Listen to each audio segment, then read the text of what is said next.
अस्सलाम वालेकुम।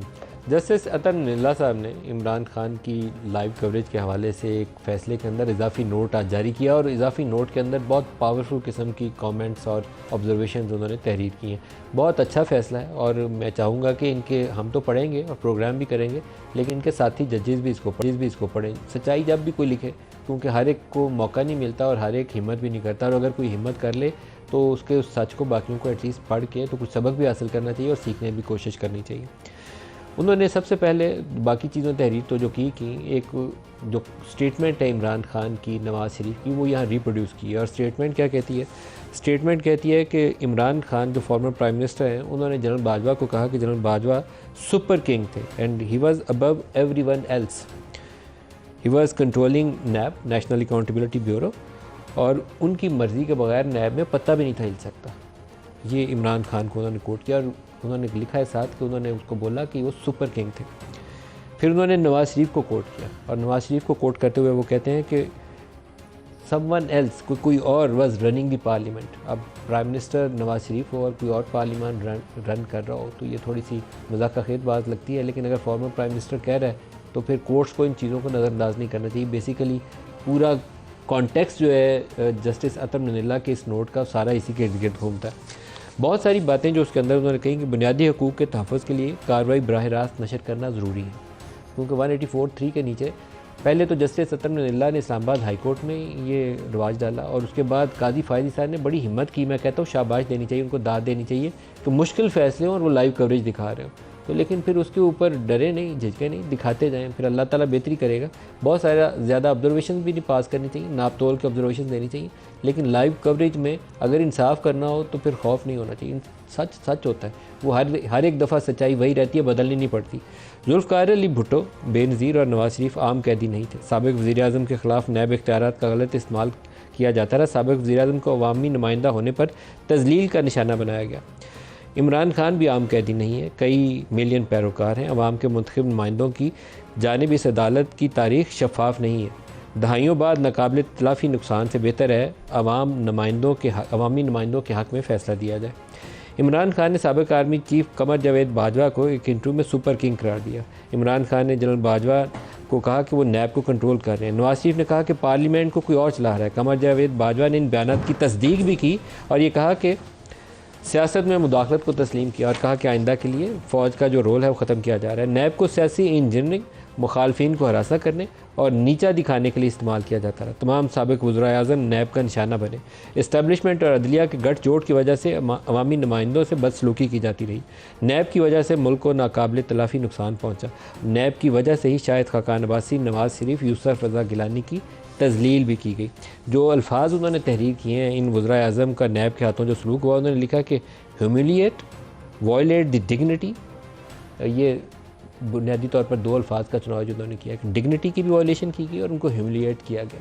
अब जब ये सारी बातें लिख ली जाएँ तो फिर इस अदालत के सामने जितने पॉलिटिकल केसेस हैं उनका फ़ैसला करते हुए किसी एक जज को भी उनके कदम डगमगाने नहीं चाहिए।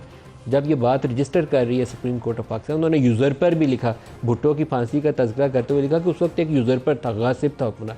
एक दफ़ा पहले पाकिस्तान में यूज़रपर का जिक्र आया, लेकिन ये दूसरा मौका है कि जनरल ज़िया के मामले में जस्टिस अतम निल्ला ने यूज़रपर का लफ्ज़ इस्तेमाल किया। जब ये सारी चीज़ें आप लिख रहे हैं तो बाकी फ़ैसलों में मैं पूरी कभी उम्मीद करता हूँ कि उसकी रिफ्लेक्शन नज़र आएगी। एक चीज़ और मैं यहाँ बोलना चाहता हूँ, क्योंकि मेरे मेहमानों के अंदर एक वो मेहमान भी शामिल है जिनके ऊपर कॉन्टेम्प्ट का मामला चल रहा है। नवाज़ शरीफ की हुकूमत गिराते वक्त कुछ लोगों के ख़िलाफ़ कॉन्टेम्प्ट की कार्रवाइयाँ की गई।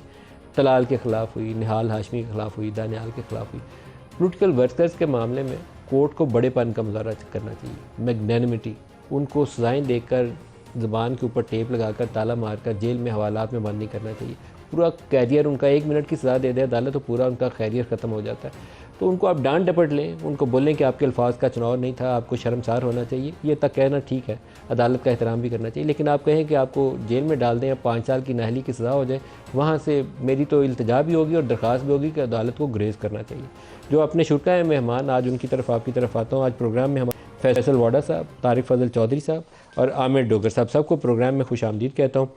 सबसे पहले आप ही जनाब शुरू करिए फैसल वाडा साहब। ये जो जस्टिस अतम निल्ला का नोट है, बड़ी पावरफुल स्टेटमेंट है और मुझे तो बहुत अच्छी लगी। पता नहीं आपको पसंद आई है कि नहीं, बहुत अच्छी ऑब्जर्वेशन है। देखिए नदीम साहब, आपने बहुत अच्छा इंट्रोडक्शन भी किया। मैं तो इसको सेलिब्रेट भी करना चाहूँगा, ताली भी बजाना चाहूँगा इसके ऊपर कि जज अजमत ने इतनी जुरत का मुजाहरा किया और इतनी बड़ी बड़ी बातें की है। इसी तरह वो एक और जुरत भी दिखा दें उन्होंने मुझ पर। उन्होंने डिग्निटी और इस टाइप के बड़े लफ्ज़ इस्तेमाल किए हैं, वायलेट की गई है सियासतदानों की, नैब ने। तो उन्होंने तो खुद जज होके, जो वो कर नहीं सकते कानूनी तौर पे, उन्होंने मेरी डिग्निटी वायलेट की है, इंटेग्रिटी क्वेश्चन की प्रॉक्सी लगा के। तो इसके साथ एक लफ्ज़ और भी जुरत का लगा देते कि ये शवाहिद हैं इसकी, इसलिए मैंने ये कहे थे। तो आधा तीतर और आधा बटेर नहीं होता ना, इस टाइम पे 6 दिखा रहे हैं, मेरे टाइम पे 9 है।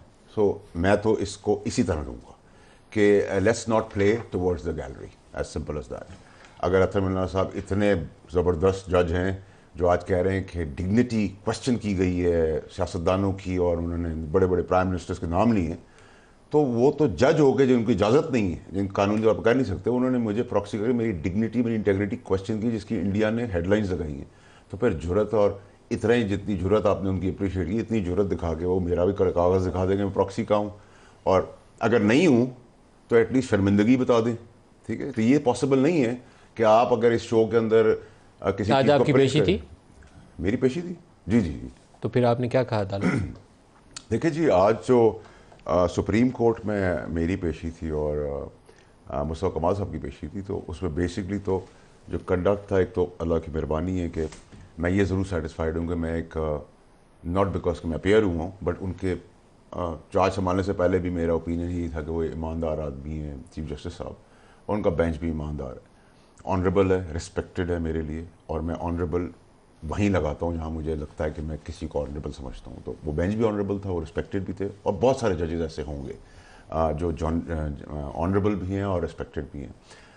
तो जो कॉन्डक्ट था उनका, वो अगेन सुप्रीम कोर्ट की जो इमारत है उसके हिसाब से उनका था, मतलब कोई फूंफा, कोई तजलील करने वाली मुस्तफा बातें साहब नहीं ने थी। अपॉलोजी कर ली है अदालत के सामने, आपका क्या इरादा है? देखिए नदीम मलिक साहब, मैंने कहा कि मुझे किसी से माफ़ी मांगना जो है इंसान की ये स्ट्रेंथ होती है, और मैं तो थड़े पे भी माफ़ी कैमरे के सामने हाथ जोड़ के मांग सकता हूँ अगर मैंने गलती की भी हो। लेकिन मुझे आप ये तो बताएंगे ना कि मैंने गलती कहाँ की है। ये तो नहीं हो सकता कि मैं आपसे बात कर रहा हूँ और ये नाराज़ हो जाएं और ज़बरदस्ती मुझे कहें कि आपने मेरे बारे में बात की है। वैसे ये बॉर्डर साहब, मुझे एक मेरी ओपिनियन है, अब प्रोग्राम आगे चलाते हैं, लेकिन मैं आपको अपनी राय ज़रूर देना चाहता हूँ। अदालत के सामने अगर अदालत को लगता है कि उनकी तौहीन की गई, अगर लगता है, अगर वो मुझे कह देंगे, तो देखिए आप उनसे अपॉलोजी करेंगे तो आप छोटे नहीं पड़ते। नहीं, अदालत के सामने अपना सर में गू कर लें, सबमिट करेंगे, ठीक है जी, अगर आपको लगता है तो आई नदीम मलिक अपोलोजाइज। साहब, मैं आपको बड़ी क्लैरिटी से और आपके तवज्जुह से ये ज़रूर बता सकता हूँ और कह सकता हूँ कि मुझे ये कॉम्प्लेक्स नहीं है कि मुझे अगर माजरत करनी हो, माफ़ी मांगनी हो, provided if I am wrong, मुझे कोई प्रॉब्लम नहीं। अगर अदालत मुझे कहती है किसी चीज़ के ऊपर, अदालत कहती है कि आपने किया है तो आप माफी मांगे तो करें, मैं चैलेंज नहीं करूंगा। हाँ, फिर आप अपॉलोजी करें। मेरा प्रॉब्लम ये है सर, मेरा मशवरा ये है। मेरा देखिए, आपका मशवरा सर आंखों पर है। तारिफ लेकिन अदल नदीम मलिक साहब साहब, अदालतों को भी आज उन्होंने बहुत अच्छी मेरे ख्याल से तंबी करने की कोशिश की, सोसाइटी के अंदर चीज़ें चेंज कराने की बातें की। अदारों के फैसलों का एहतराम जो है मिट्टी में मिला दिया जाए ना, तो फिर कोई अदारा काम कर ही नहीं सकता। ये मुझे तो बेसिक मैं उनका आज जो, अपना आपको एक्सपीरियंस उनके पास बंदूकें तो है नहीं, लेकिन वो अपने फैसलों से ही सारा कुछ करते हैं। नहीं, देखिए उनके कलम में बंदूक से ज़्यादा ताकत है, बहुत ताकत। ठीक है। तो अगर वो ये हदीसें आज उन्होंने बताई, कुरान का हवाला भी दिया, which is very nice, very good for educate किया हमारे जैसे लोगों को। हम कोई फरिश्ते तो नहीं है या हमें कोई हाफिज़ कुरान नहीं है, लेकिन जो वो एप्लीकेबल बातें कर रहे थे हदीसों की और कुरानी आयत की, बट वो एप्लीकेबल अगर सोसाइटी के लोगों के ऊपर होती, मेरे आप पे होती, तो वो जज पे भी होती है। तारिफ अदल साहब, आज जो जस्टिस साहब ने फैसला लिखा है, इजाफी नोट जो भेजा है उन्होंने, इसके अंदर बहुत सारी उन्होंने तारीखी हक़ाइक़ और सुप्रीम कोर्ट की अपनी जो बहुत सारे मामलात के अंदर गठजोड़ का तज़किरा है ना, वो बड़े खुले अंदाज में किया। बड़ा मैं कहता हूँ उनकी मैं शाबाश दूंगा जस्टिस अज़हर को। सच बोलने के लिए बड़ी हिम्मत चाहिए होती है, ख़ास तौर पर अपनी गलती मानना कि मैंने ये गलत काम माजी में किया। सुप्रीम कोर्ट इन फैसलों का हिस्सा बनती रही, उससे भी बड़ी ताकत चाहिए उसके लिए। आपको कैसा लगता है कि ये फ़ैसले, ऐसे फ़ैसले हमें बेहतरी की जानब लेकर जाएंगे? बिस्मिल्लाह, बहुत शुक्रिया मलिक साहब। देखिए, ये जो नोट लिखा गया है अप्रिशिएबल है, काबिल सताइश है, इसमें कोई शक नहीं है। और उन्होंने खुल के उन तमाम हालात व वाक़यात का ज़िक्र किया और उसके नतीजे में, उन फैसलों के नतीजे में जो जो मुतासरा लोग थे उनके साथ जो जो सलूक हुआ या जिस तरह वो मुतासर हुए, जो नुकसान उनको हुआ, उनका ये बड़ी अप्रिशिएबल बात है। लेकिन मैं समझता हूँ कि इससे बड़ा एडमिशन सुप्रीम कोर्ट का अभी चंद हफ्ते पहले जुल्फ़िकार अली भुट्टो साहब की जो फांसी का केस है उसके फैसले में है। इसमें भी दोबारा उसका तस्करा है जी, वो आज वाले नोट में भी दोबारा वो तस्करा सबसे बड़ा एडमिशन है कि चलें आप किसी को जेल डाल दें, वो साल 6 महीने बाद निकल ही आता है। लेकिन जुल्फ़िकार अली भुट्टो साहब तो वापस नहीं आ सके, और उनको जो नुकसान हुआ मुल्क का हुआ, उनका अपना जो भी सिलसिला था, वो तो इररिपेयरेबल है ना, वो तो अब नाकाबिल तलाफ़ी है। लेकिन जो आपने अगली बात की ना अपनी, वो बड़ी इंपॉर्टेंट है। आगे क्या हो सकता है या क्या मुमकिन तौर पे, देखिए हमारे तमाम जो है ना स्टेक होल्डर, आप उसे कहें, इदारे कहें, जो भी नाम दें, सबको पता है मैं क्या बात कर रहा हूँ, वो एक टकराव की तरफ बढ़ रहे हैं। और ऐसा लग रहा है कि ये टकराव वक्त के साथ बढ़ रहा है, और उससे माशरे के अंदर जो हिजान खेजी आ रही है, ये किसी अच्छी तरफ मुल्क को नहीं लेके जा रही, और ये किसी कौम के लिए, अवाम के लिए, मुल्क के लिए, सिस्टम के लिए बेहतर नहीं है कि इतना तनाव, इतनी टेंशन, हर बात के ऊपर जनाब बस खींचा तानी, और अच्छी बात नहीं है। मैंने बड़े नपे तुले अल्फाज में ये बात की है। आप ठीक कह रहे हैं। मेरा अपना अंदेशा ये है कि हम टकराव की जानब जा रहे हैं, और टकराव का नतीजा अच्छा नहीं हुआ करता। टकराव की जानिब जा नहीं रहे, टकरा रहे हैं, टकरा रहे हैं और मज़ीद टकराने की तरफ बढ़ रहे हैं। की तरफ बढ़ रहे हैं। यस, आमिर डोगर साहब, ये जो आज वाला फैसला है इमरान खान के लिए है बुनियादी तौर पर कि उनको लाइव दिखाना है या नहीं दिखाना, लेकिन उसके अंदर जो तमहीद है उसके अंदर बहुत सारे तारीख़ी हक़ाइक़ बयान किए गए। आपकी जमात का इसके ऊपर क्या रद्द है? मेरा फिर मैं ये टकराव वाला भी आपसे पूछूंगा, लेकिन पहले जस्टिस अतम निल्ला के ऑर्डर के ऊपर आपसे जाऊंगा कि उसके ऊपर अपनी राय दें। बिस्मिल्लाहिर्रहमानिर्रहीम जी, ये फ़ैसला अतर मैनुल्लाह साहब का बड़ा तारीख़ी हवालों से बड़ा अहम फ़ैसला है। उन्होंने मजमूई तौर पर पिछले 50-60 सालों की अदालती तारीख़ का अहाता किया है, और उन खामियों, उन कमज़ोरियों और माजी की उन तलाफ़ियों की निशानदेही की है कि शायद आज भी अदलिया अगर तलाफ़ी कर ले तो मुल्क ये आगे चल सकता है। मैं समझता हूँ इस मुल्क में जहाँ ख़राबी के बहुत सारे लोग ज़िम्मेदार होंगे और सबसे ज़्यादा इल्ज़ाम सियासतदानों पे डाला जाता है, वहाँ सबसे ज़्यादा ज़िम्मेदारी अदालतों की थी, अदलिया की थी। और नज़रिया ज़रूरत के तहत पिछले 50, 60, 70 सालों से जो फ़ैसले आए, वो फ़ैसले इस मुल्क की ख़राबी और बर्बादी का सबब बने। और हर दौर में एक जस्टिस अतर मैनुल्लाह की तरह का एक जज होता है जो हमेशा सदाए हक बुलंद करता है, लेकिन अक्सरियत जो है आप देखें कि वो उधर होती हैं जहां ताकत होती है, और आज भी बज़ाहिर आपको सुप्रीम कोर्ट में यही कुछ नज़र आ रहा है। मैं इसको फ़ैसले को मजमूई तौर पर बड़ा अप्रिशिएट करता हूँ, लेकिन जो जिस फ़ैसले को इन्होंने कहा गया, लिखा गया, वो फ़ैसला जिस तनाज़र में था कि आपने खुद मोअज़्ज़िज़ चीफ जस्टिस साहब ने लाइव कार्रवाई शुरू की, और कई घंटे मुख्तलिफ केस लाइव कौम ने देखे, और उसमें कौम को एक एक्सपीरियंस भी हासिल हुआ, जजों के कंडक्ट का भी, और वकला को भी अपनी एबिलिटी शो करने का मौका मिला।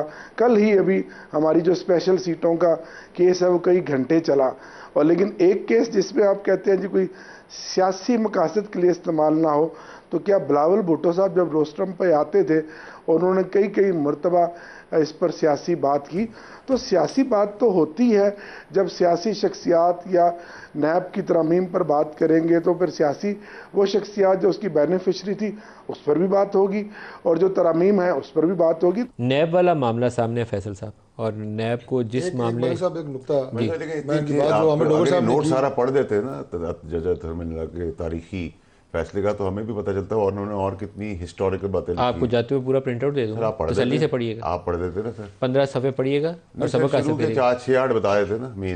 मेन तो आपको मैंने बताया ना, उन्होंने लिखा हुआ है जनरल बाजवा को इमरान खान सुपर किंग कहते थे, उनको बताया था। तकरीर है इमरान खान की किसी अच्छा, उन्होंने तकरीर सुनी। अच्छा, और आगे सर और क्या कहा? ये बाकी आप पढ़िएगा, आपको कॉपी दूंगा इसकी। नहीं, मैं तो सर उर्दू में लिखा हुआ है, तो उर्दू का तर्जमा भी आपको दे दूंगा, दोनों दे दूंगा, टेंशन ही ना ले, हमने तैयार करके रखी है। तारिक फजल साहब, मैं ये गुजारिश कर रहा था कि अभी हमें डोगर साहब ने एक बात की है, दो जो लाइव कार्रवाइयाँ हैं ना, ये मेरी बड़ी पर्सनल राय है, इसको मेरी जमात के साथ ना जोड़ा जाए। ये मुझे बड़ी ही, उसके लिए मैं क्या लफ्ज़ इस्तेमाल करूँ, चलिए इस तरह कह लेते हैं कि नहीं होनी चाहिए, मुझे लगता है वो ठीक नहीं है। एक, सुप्रीम कोर्ट के जो मुकदमात हैं इनकी लाइव कवरेज, और दूसरा कौमी असम्बली के नॉर्मल जो इजलास में हमारी बातचीत हो रही थी उसकी लाइव कवरेज। आप समझते नहीं होनी चाहिए? नहीं होनी चाहिए। क्यों नहीं होनी चाहिए? उसकी मैं बता रहा हूँ आपको क्यों नहीं होनी चाहिए। इसलिए नहीं होनी चाहिए मलिक साहब कि मेरी जब कैमरा बंद होता है आपसे गुफ्तगू और होती है, जब कैमरा ऑन है मेरी आपसे गुफ्तगू और है। जब मैं ऐवान में तकरीर करता हूँ और मुझे पता है कि सिर्फ ऐवान को मैं सुना रहा हूँ और स्पीकर को मैं सुना रहा हूँ और साथ बैठी अपोजिशन को सुना रहा हूँ, अपोजिशन हमें सुना रही है, वो ऐवान की तकरीर होती है। जब मुझे पता होता है कि मैं तो कौम से खिताब कर रहा हूँ और पूरी दुनिया में मुझे देखा जा रहा है, वो तकरीर मुख्तलिफ होती है। वो तकरीर फिर ऐवान की तकरीर नहीं रहती। मेरा आपसे हर तकरीर आपकी आवाम की आप तकरीर लोगों को बन जाती मुंतखब है। करके उस हाउस में भेजा जाता है, आप एक एक लफ्ज़ जो कहते हैं वो आप लोगों की अगली जिम्मेदारी बात है है कि वो चीज़ कहें जो कौम के लिए कहनी है। अगली बात है कौम के लिए कहनी है, बिल्कुल ठीक बात है। लेकिन मैं आपको ये बता रहा हूँ कि उसमें फिर जो जोश खिताबत, उसमें जो एंगरनेस आ जाती है, क्योंकि लोगों को पता है आप पाकिस्तान तहरीक इंसाफ ये असम्बली में जो बैंड बाजे और ये सारे ड्रामे कर रही थी, क्यों कर रही थी? सीटियाँ बजा रही थी, हमें तो नहीं सुना रहे थे, वो इमरान खान को बता रहे थे कि भाई ये देखो, फिर उसकी वीडियो बनाते हैं, फिर उसको भेजते हैं कि यार ये देखो हमने ज़्यादा बदतमीजी की, ज़्यादा। ये मैं कह रहा हूँ कि ये चीज़ें जितनी सारी सियासी मैं मौजूदा हालात की बात पंजाब बता रहा हूं। असम्बली में नवाज शरीफ की तस्वीर अच्छा, उठा के आप लोग गए हुए थे, आगे आए बैंड बाजा आप भी सुप्रीम बजा कोर्ट रहे की। थे। आप मुझे बताएं कि 6-6 घंटे तमाम चैनल्स के ऊपर इस कार्रवाई की, कौम को दिलचस्पी है? मेरा तो ख्याल नतीजे से दिलचस्पी है ना, मैं फैसले से दिलचस्पी है। फैसले मुझे की कोई दिलचस्पी ट्रांसपेरेंसी नहीं के है लिए बहुत अच्छा है कि लाइव जा सर, रहा है। मुझे कोई दिलचस्पी नहीं है कि वहाँ पे 12 वकील खड़े हैं, वो उनकी अपनी एक वो क्या क्या स्टेटमेंट्स आ रही हैं, क्या नहीं आ रही, जजिस की आपस में मुशावरत हो रही है, वो रहे। तारिक साहब मेरा आपसे शदीद इख्लाफ है। ऐवान की अगर हद तक नवाज रहे। शरीफ को पनामा और इकामा जिस तरह उन्होंने सजा दी थी, अगर उस वक्त भी लाइव होता ना तो जजों को जवाब देना पड़ता कि पनामा का केस था, इकामा में सजा कैसे दे दी। आपको ये चीज़ें जो सर, बात ट्रांसपेरेंसी ये की तरफ है, जाती है मलिक उसकी साहब, मुखालफत नहीं करनी चाहिए। नहीं नहीं, मैं वैसे बात कह रहा हूँ, मैं कह रहा हूँ कि हमारी कौम के मसाइल हो रहे हैं। मैं इसको नहीं, सिर्फ ये बोल रहा सबसे हूं। बड़ा मसला है। मैं जितने इसको सिर्फ वज़ीर बोल रहा आज़म हूं। आज तक आए हैं, कोई एक इज्जत से घर नहीं गया। बताइए कौन सा इज्जत से घर गया? धक्के मारे, किसी को जेल में डाला, किसी को बिल्कुल ठीक बात है। अडयाला डाला, किसी को अटक के मलिक लिए साहब, बंद किया, एक को फांसी पे चढ़ा दिया। तो आपको जजों के रोल के ऊपर बात तो करनी चाहिए ना कि जज उस तरीके से वो फैसला बात करें, नहीं करनी चाहिए, ट्रांसपेरेंसी प्रोग्राम हो। करें आप उनके ऊपर, जायज़ हद तक तनकीद की जरूरत है, क्यों ना करें। लाइव अगर कवरेज कोई बहुत बंदा- अच्छा स्टेप है, बहुत अच्छा स्टेप है। चलिए, अगर आप कह रहे हैं तो मैं जज अपने कंडक्ट के लिए पूरी कौम को जवाब दें, गलत फैसला करेंगे उसके लिए भी पूरी कौम को जवाब दें। जजेस का पता उनके फैसलों से लगता है। और फैसलों से आजकल जो क्या मैंने होता आपको कहा ना कि रियासती इदारे टकराव की तरफ बढ़ रहे हैं, अब सबसे बड़ी मसला ये आजकल ये बन गया है कि अब लोग केस देख के नहीं, ये देखते हैं कि जनाब इसका फैसला कौन करेगा, उसे पता लग जाता है क्या होगा। ये गलत बात है ना। फैसल साहब, ये जो नैब के रोल के ऊपर तबसरा है काफ़ी जस्टिफाइड है। नैब ने स्वाइप प्रोटिकल इंजीनियरिंग का आज तक कुछ किया नहीं है। देखिए नदीम मलिक साहब, जो आज आपका जो प्रोग्राम का मेन जिस्ट है ना, वो ये कि आपने जो इंट्रोडक्शन में कहा वो बड़ा इंटरेस्टिंग था कि एक जज अतरमनाज ने जुर्रत का मुजाहरा किया और लोगों को उसको अप्रिशिएट करना चाहिए। लेकिन मैं 3 सवाल आपके आगे रखता हूँ। जज अतरमनाज नवाज शरीफ साहब की कन्विक्शन के टाइम पे ये लिखते थे कि इनको नहीं दिखाया जा सकता 6, आज वो कह रहे हैं कि दिखाया जा सकता है कन्विक्टेड आदमी को। आप 9 उस वक्त उनका फैसला ठीक था। वही इंसान, वही जज उस वक्त ये फैसला कर रहा है कि नवाज शरीफ कन्विक्टेड उसको नहीं दिखा सकते। वही जज उस वक्त 6 था, वही जज आज एक और पॉपुलर रीडर के साथ 9 कह रहा है उसको दिखाना चाहिए 1। दूसरा ये कि जज अतरमल्ला जब वो ये कह रहे हैं कि नैब ने तजलील की, बहुत ठीक बात कर रहे हैं। आप जज होकर तजलील करते हैं और मैं आपके सामने विक्टिम बैठा हूँ, आपको ये भी अपने इंट्रोडक्शन में नदीम मलिक साहब कौम को बताना चाहिए कि ये वो बात कर रहे हैं, वो बात ठीक कर रहे हैं, लेकिन उन्होंने खुद एज जज जो इल्ज़ाम नहीं लगा सकते थे, इसको प्रॉक्सी का इसकी इंडियन अखबारों में तजलील हुई है, उसका वो शवाहिद दें या उसका भी जवाब दें। तीसरी चीज़, आपको याद होगा कि पीटीआई के जब नो वर्ड कॉन्फ्रेंस था, जब मैं भी गवर्नमेंट का हिस्सा था, सुप्रीम कोर्ट रात को खुली थी, बिल्कुल ठीक खुली थी। क्यों खुली थी? क्योंकि आइनी सिचुएशन थी, वो आइन को मॉनिटर कर रहे थे। जज अतरमल्ला का इस्लामाबाद का हाई कोर्ट आधी रात को खुला था। क्यों खुला था? मदाखलत थी, ख्वाब था, वजह क्या थी, क्यों खुला था? और उसमें मन पसंदीदा लोग कैसे पहुंच गए थे, रिपोर्टर्स, स्टाफ कैसे पहुंचा, क्यों पहुंचा?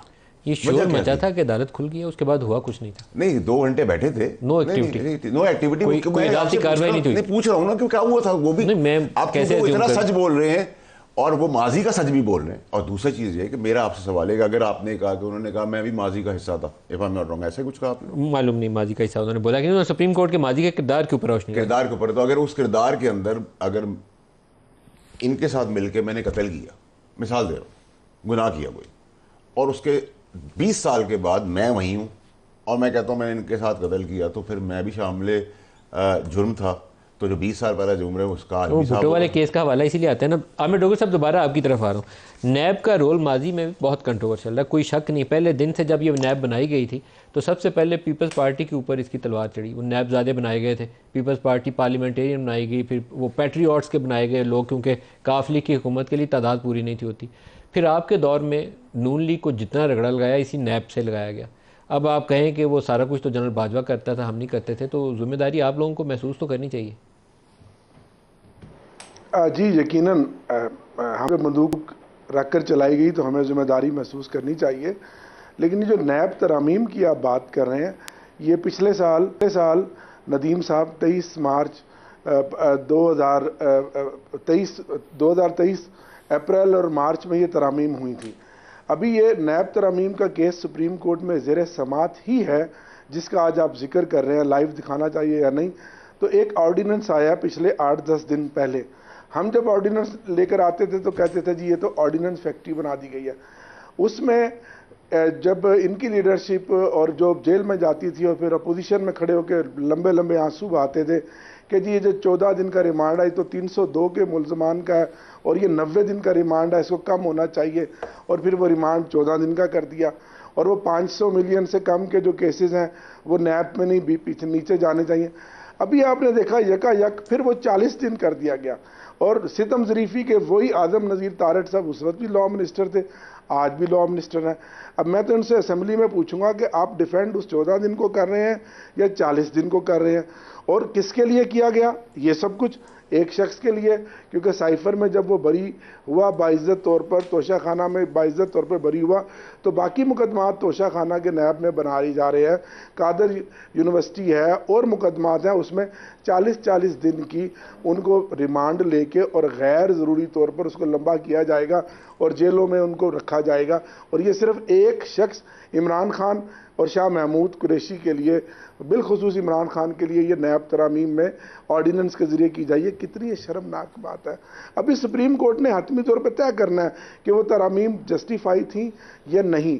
एक बात। दूसरी बात, मेरे भाई डॉक्टर तारिक फजल साहब कह रहे थे कि जी असेंबली की कार्रवाई भी लाइव नहीं होनी चाहिए। हम तो वैसे ही असेंबली की कार्रवाई में नहीं दिखाए जाते। जब हम इमरान खान की फ़ोटो लेकर आते हैं या इमरान खान की बात करते हैं, टू टू टू टू होती है और हम लाइव कट से ख़त्म हो जाते हैं। ये ऑन रिकॉर्ड PTV की बात बताता हूँ।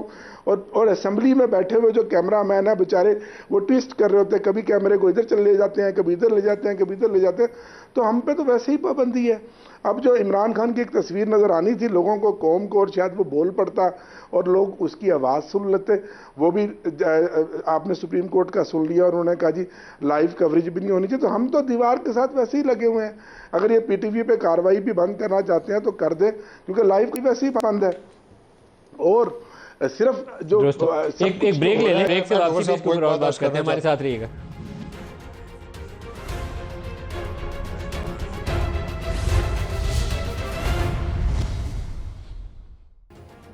प्रोग्राम में दोबारा खुश आमदीद कहते हैं। फैसल वाडर साहब, अभी आमिर डोगर साहब ने बोला कि और नैब केसेस तैयार कर रही है और बड़ी उसके ऊपर आम तौर पर तासुर भी मौजूद है कि वो तोशा खाना से कोई और केस निकाला जा रहा है। अलकादर यूनिवर्सिटी वाला केस जो है उसको तैयार किया जा रहा है। अलकादर यूनिवर्सिटी में 190 मिलियन पाउंड बरतानिया ने पकड़ के पाकिस्तान को दिया था, सुप्रीम कोर्ट में जमा हो गया। सुप्रीम कोर्ट ने भी चुप करके जमा कर लिया। अब रियाज मलिक को पैसा उस अकाउंट में जमा हुआ है जो जुर्माने के अगेंस्ट था। क्या इसके सवाल जवाब होंगे उन जजों से, फिर मलिक रियाज से, शहजाद अकबर से जो जाके मुलाकातें करता रहा, किसने डील फाइनलाइज की? देखिए, आप कैबिनेट में बैठे थे, मेरे ख्याल में 2-3 लोग जिन्होंने सवाल उठाया था, प्रॉबेबली आप उनमें से शामिल हैं। जी, मैं उनमें से था। देखिए नदीम अली साहब, जो आपने सवाल किए तो बहुत बुनियादी सवाल है कि उस वक्त के जजों से भी सवाल करना चाहिए। प्रॉब्लम हमारे मुल्क में है कि आप जजों से सवाल नहीं कर सकते। नहीं, इस पर तो होना चाहिए जी। 190 मिलियन पाउंड सुप्रीम कोर्ट गया, जिधर भी सुप्रीम कोर्ट कहाँ से पैसा है? जिधर भी गलती हुई है, जहाँ भी जुल्म बर्बरियत हुई है, ज़्यादती हुई है, रॉन्ग फैसले हुए हैं, नस्ला टावर टाइप 190 मिलियन पाउंड के पैसे आपने डिपॉजिट कर लिए, बिल्कुल सवाल होना चाहिए। जब क्यों नहीं सवाल होना चाहिए? ठीक है, ये प्रॉब्लम ये है कि आपसे सवाल हो सकता है, मुझसे सवाल होता है, इससे सवाल होता है, उससे सवाल होता है, सबसे सवाल हो सकता है। वज़ीर आज़म को कंटेम्प्ट में बुला सकते हैं, सेनेटर को बुला सकते हैं, फलाने को बुला सकते हैं, दिमागी को बुला सकते हैं। जज, आप रिटायर्ड जज को भी नहीं बुला सकते, आपको पता है? वहाँ भी आपने आज तक कभी देखा है ऐसा कुछ? प्रॉब्लम ये है जब तक आप accountability with in the system, with in your self start करेंगे। मेरे वहाँ प्रॉब्लम है, हम पॉलिटिशियन खुद एडमिट करते हैं कि 80% प्रॉब्लम हमारी है। हमने लॉज नहीं बनाए, हमने गलतियाँ की, हमने करप्शन की, हम एक दूसरे का गिरबान पकड़ने में लगे रहे। यूनिटी अगर हम में होती पॉलिसीज़ में तो ये वैक्यूम नहीं मिलता। आज पिंड का चौधरी हम किसी को नहीं बनने देते। ये पिंड के जो इतने सारे चौधरी बने वो इसी वजह से बने कि हमने वैक्यूम दिया डेमोक्रेसी के अंदर। हमने कहा तारिक फजल चौधरी साहब द्वारा मेरे साथ थोड़ी हो रहा है, लेकिन जब मैं पहली दफ़ा सेनेट में आया तो मैंने कहा कि इस बार हम पेटी बंद भाई होंगे, और अल्लाह का शुक्र है कि वो अब यूनिटी हमें नज़र आ रही है। सारी असम्बलियाँ, सारी पार्लियामेंट्स साथ खड़ी हैं। तो कौन सी यूनिटी नजर आई थी? आपकी वजह से चैनलों को नोटिस आ गए, बस ये यूनिटी हुई है। देखिए नदीम अली साहब, मेरी वजह से कोई नोटिस नहीं आया चैनल्स को। वो जो आप लोगों का प्रॉब्लम ये है कि आप लोग अटॉर्नी जनरल जो है उनकी तारीफ नहीं करते। भाई काम की नहीं करते, किसी और चीज़ की तो उसकी तारीफ करे ना। वो बजिद थे। अब मसला प्रॉब्लम ये है कि किस बात पे बजिद थे कि नोटिस कर दे। इनके नुमाइंदे हैं हुकूमत के। मैं आपसे कह रहा हूँ कि सर उनकी किसी चीज़ की तारीफ कर दे, को हाईलाइट कर दे, अगर कोई चीज़ उनकी अच्छी अगर कोई है तो वो बता दे, क्योंकि वो तो चारों तरफ कारोबार खेल रहे हैं। साइफर केस भी उनकी मॉनिटरिंग में हुआ, तबाह हो गया। ठीक है, तो मैं तो बड़ा क्लियर हूँ, अटॉर्नी जनरल इनके हैं, अगर इनके भी हैं, इनकी अपॉइंटमेंट है तो वो तो कारोबार चारों तरफ खेलते हैं। वो तो ऑन रिकॉर्ड कहते हैं कि किसी जज की बात आई, बाबर सितार साहब की बात उन्होंने करते हुए कहा कि मैं छोड़ दूंगा, मैं तो दोस्ती निभाऊंगा। ठीक है, सो जब अदालत ने उनसे पूछा ना कि कंटेम्प्ट लगाएं या नहीं, तो उन्होंने कहा ना कंटेम्प्ट लगाओ। मुझे पता है में सबसे पहले उनका बस चले तो वो जल्लाद का काम भी करने, चीफ जस्टिस का काम भी करने, आर्मी चीफ का ही काम करने, बस ही नहीं चल रहा बेचारे का। तारिक फैसल साहब, नैब के ऊपर आप सब लोगों को संजीदगी से बात करनी चाहिए। देखें वो तो चारों तरफ कारोबार खेल रहे हैं। कहीं आप लोग भी कारोबार के अंदर कहीं उधार में बिक गए तो मुसीबत हो जाएगी आप लोगों को। अच्छा आदमी है, कॉम्पिटेंट आदमी है, शरीफ आदमी है तारिक साहब, लेकिन ये उन्होंने क्यों कहा, अब ये मैं उनसे पूछ के आपको बता सकता हूं। तारिक साहब की हुकूमत में उनके खिलाफ आप बुराई नहीं कर सकते। सर हम तो खुल के करते हैं, जो बुरा है उसको खुल के देखें, जो मुझे पता है मैंने वो बताया। अभी आमिर डोगर साहब ने अलकादर यूनिवर्सिटी केस का हवाला दिया। अलकादर यूनिवर्सिटी केस का हवाला दिया। अलकादर के अंदर जितने शवाहिद चाहिए केस को आगे बढ़ाने के लिए, मुझे लगता है कि वो पूरे हो ही नहीं सकते। पाकिस्तानी निज़ाम के अंदर आप उन लोगों से सवाल जवाब ही नहीं कर सकते। पहले तो ये कि ये जो मलिक रियाज साहब का आपने बता रहे हैं 190 मिलियन वाला केस, अलकादर जो लिंक है अलकादर यूनिवर्सिटी के साथ, और इसी में सारी जो है वो लेन देन और सारी CTBT इसी के अंदर हुई है।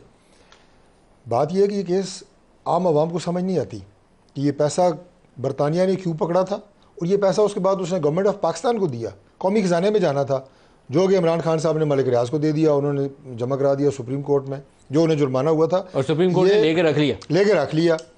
ये बिल्कुल ऐसे है कि जैसे, अगर मैं इसको आसान करने के लिए आपको बताऊं कि मुझे इस्लामाबाद में इशारा तोड़ने पे 2000 रुपये जुर्माना हो जाए, ट्रैफिक सार्जेंट मेरे से ले ले और जाके मेरा बिजली का बिल जमा कराए और मुझे रसीद भेज दे कि जनाब आज जुर्माना होया सी, बिल जमा हो गया थोड़ा।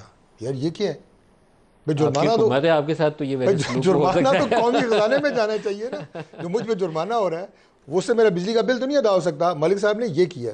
अच्छा, इंटरेस्टिंग बात फैसल भी कह रहे थे आपके जी, वो पूछा जाना चाहिए कि आपने लिया कैसे, जो आपने कहा कि उस वक्त जो जजेस ने लिया। आप ये देखें जो मलिक रियाज साहब जो जुर्माना हुआ उसका क्या माहौल था। मलिक साहब कितने पैसे देंगे? अच्छा जी 400 अरब दे दें, नहीं 400 नहीं, अच्छा वो मैं 1000 अरब मांगते थे पहले, कहते थे 1000 अरब दे दो तो रेगुलराइज कर। मैं उस माहौल की बात और फिर 460 अरब पे डील हुई और वो भी कई सालों पे ब्रेक कर दी उसको। ये सुप्रीम कोर्ट के जजेस का काम है सर। ये तो आप सुप्रीम कोर्ट में जाके भाई ये तो इस तरह के तो डेरे जो हैं उन पे बैठ के लोग जिरगे करते हैं कि 1000 रुपये से शुरू करो, इतने दे दो यार, दरमियान में सेटल कर लो। आमिर डोगर साहब, ये क्या तरीका है यार? ये पूछा नहीं जाना चाहिए। आमिर डोगर साहब, आपने एक खदशे का इजहार किया कि ये अलकादर वाला केस जो है ये भी तैयार किया जा रहा है और 40 दिन वाली नैब की वो जो अमेंडमेंट आई इसलिए है कि इमरान को इस मामले में लंबा अंदर रखा जाए। तो ये मामला तो बड़ा टेढ़ा मामला है, आसान मामला नहीं है। कॉन्फ्लिक्ट ऑफ इंटरेस्ट का। मैं इमरान को शाबाशी नहीं देता इस मामले में, मेरे ख्याल में बहुत गलत फैसला था इमरान का। 190 मिलियन पाउंड के ऊपर कोई अरेंजमेंट नहीं होनी चाहिए थी मलिक रियाज से, लेकिन ये बहुत टेढ़ा केस है। जजेस चाहिए सुप्रीम कोर्ट के जवाब देने के लिए, मलिक रियाज से सवाल जवाब चाहिए, शहजाद अकबर को पूछना पड़ेगा क्या डील कैसे हुई, उस वक्त की इस्टेब्लिशमेंट से पूछना पड़ेगा सुप्रीम कोर्ट से अरेंजमेंट कैसे तय पाया था 460 अरब का। बड़ा मुश्किल मामला है। देखें, बुनियादी बात यह है कि इसमें इमरान खान की जेब में तो कोई पैसा नहीं गया। वो पैसा जो बाहर से आया और वो सुप्रीम कोर्ट के पास पड़ा है। पूछ लें सुप्रीम कोर्ट के जजेस से और बाकियों से पूछ लें। इस केस का भी नदीम मलिक साहब वही हशर होगा जो साइफर में हुआ। देखें, जब आप सियासी बुनियादों पर अपने मुखालफिन को रगड़ा लगाने के लिए पॉलिटिकल मोटिवेटेड केस बनाते हैं तो ये केस आगे जाकर फिर प्रिवेल नहीं कर सकते। आप नीचे लोअर कोर्ट्स में खसूसी अदालतें बनाकर रिटायर्ड जज बनाकर से मुतफिक हूं कि पॉलिटिकली मोटिवेटेड केस नहीं होने चाहिए। मैं आपसे 100% मुतफिक हूं, लेकिन इमरान ने क्या सोच के 190 मिलियन पाउंड मलिक रियाज के अकाउंट में जमा करवाने की इजाजत दे दी थी? आप काबीना में थे उस इजलास के अंदर जब सर ये तो अब ये नहीं देखें ये तो आप अगर आप उसकी अब डिटेल में जाएं, हमारी साइड से जाएं, तो वो उन सब ने कहा कि ये सारा जो ड्यू प्रोसेस था, जो उस वक्त की लीगल टीम और बाकी सब और सुप्रीम कोर्ट ने उसको अडॉप्ट किया। मुझे सिर्फ ये बताएं कि इसमें इमरान खान ने कौन सी करप्शन की, कौन सा पैसा वो जेब में डालकर ले गया, या वो उसका बेनिफिशरी कहाँ है। देखें साइफर केस में मैं आपको बताऊं मलिक साहब, मैंने 30 जनवरी को जब इस केस का फैसला आया और ये 4-5 महीने हाई कोर्ट इस्लामाबाद में लटकता रहा, तो ये कॉन्फ्लिक्ट ऑफ इंटरेस्ट के जुमरे में आती है। प्रोसिक्यूटर ने ये जवाब दिया जब जज ने उनसे पूछा कि ये बताएं कि जो स्टेटमेंट 342 की किस दिन रिकॉर्ड हुई। उन्होंने कहा जी दोपहर 1 बजे। उन्होंने कहा ये बताएंगे फैसला कब आपने सुनाया। उन्होंने कहा जी दोपहर 1:30 बजे। उन्होंने कहा एक वक्त के वज़ीर आज़म को, साबका, और वज़ीर ख़ारजा को आप 10-10 साल सजाएं दे रहे हैं और 75 सफ़ों पर मुश्तमिल एक फैसला आपने आधे घंटे में लिखवा दिया। तो तय ये हुआ कि वो फैसले पीछे से लिखे हुए होते हैं और वो सुनाए जाते हैं और आगे जाके उनका हाल वही होता है जिस तरह के बाकी केसेस का हमेशा से होता है। तो ये कादर केस में भी हमें कोई खुदा न खासे ऐसी बात नहीं, अगर इंसाफ के तकाजे पूरे हुए तो इमरान खान उसमें भी बरी होंगे। आप सब जानते हैं कि ये एक फस्तायत है जो तमाम हदें तजावज़ कर गई हैं। आज नदीम मलिक साहब, आलिया हमजा और सनम जावेद जो 1.25 साल झूठे बेबुनियाद मुकदमों के बाद पहले उनको लाहौर फिर कसूर और आज जब मियाँ वाली के तमाम मुकदमा से उनकी ज़मानतें हो गई तो अब गुजरांवाला की पुलिस उनको ले गई है। इनके जुल्म और सितम की तो इंतहा है। कभी हमने तो ऐसा फरंगी मैं आपका साथ दूंगा, ये दुरुस्त नहीं है। खवातीन के मामले में वैसी नरमी होनी चाहिए और औरतों के साथ इतना से शायद उसकी सनम की बेल हुई है तो उसको गुजरांवाला वाली पुलिस ने पकड़ लिया। एक ब्रेक ले लें, हमारे साथ रहिए।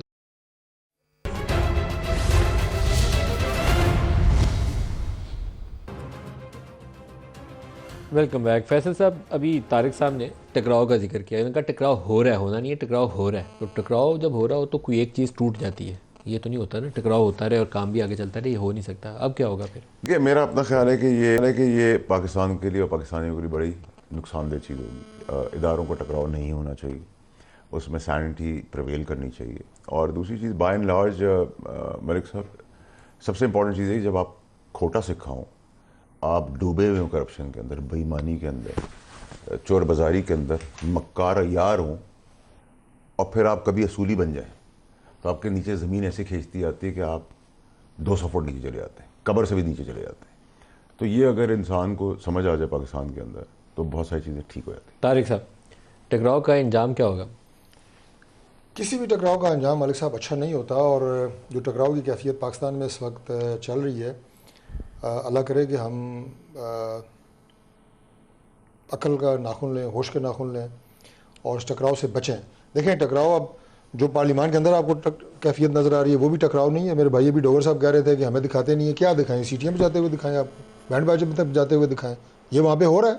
अच्छा, ये एक टकराव, इदारों का टकराव। आमिर डोगर साहब से पूछे। आमिर डोगर साहब, आपको क्या लगता है ये टकराव हमें कहाँ लेकर जाएगा? कभी घर का चौकीदार बोलें, कभी पूछें कि असल मालिक से बात करेंगे, कभी कुछ बोलें, कहीं ना कहीं तो ऐसा होगा कि हमारे चीज़ें संभालने से बाहर हो जाएंगी। नदीम मलिक साहब, हमें तो टुकड़े टुकड़े करने के लिए जो हरबे इस्तेमाल करने थे इन्होंने सारे किए और कर रहे हैं। हमारी पार्टी तोड़ दी, हमसे बल्ला ले लिया, फोर्स प्रेस कॉन्फ्रेंसें करवाई, अब तक मुकदमात हैं, अब तक लोग जेलों में पड़े हैं। लेकिन क्या हुआ? कौम तो ना टूटी। उस टकराव का क्या नतीजा निकला? आज भी इमरान खान लोगों के दिलों में बसता है। आज इमरान खान एक नज़रिए और तहरीक का नाम है। आज भी हर दिल के अंदर इमरान खान है। तो क्या हुआ? उस टकराव का क्या नतीजा हुआ? अगर मुल्क को कोई फ़ायदा होता है तो बिल्कुल फ़ायदा कर लेंगे। हम तो दीवार के साथ लगे हुए हैं। हाँ, अलबत्ता अगर डॉक्टर तारिक साहब के इस जज्बात की मैं कदर करता हूँ, ये अपना कोई रोल उस टकराव में कम कर सकते हैं तो ये ज़रूर करें, ये आगे बढ़े। हम इनके साथ हैं। हम समझते हैं कि सियासी मामलात को मुज़ाकरात के ज़रिए हल होना चाहिए। आमिर डोगर साहब, तारिक फजल साहब और फैसल वाडा साहब, आप सबके लिए इतना ही इजाज़त दीजिए। अल्लाह हाफ़िज़।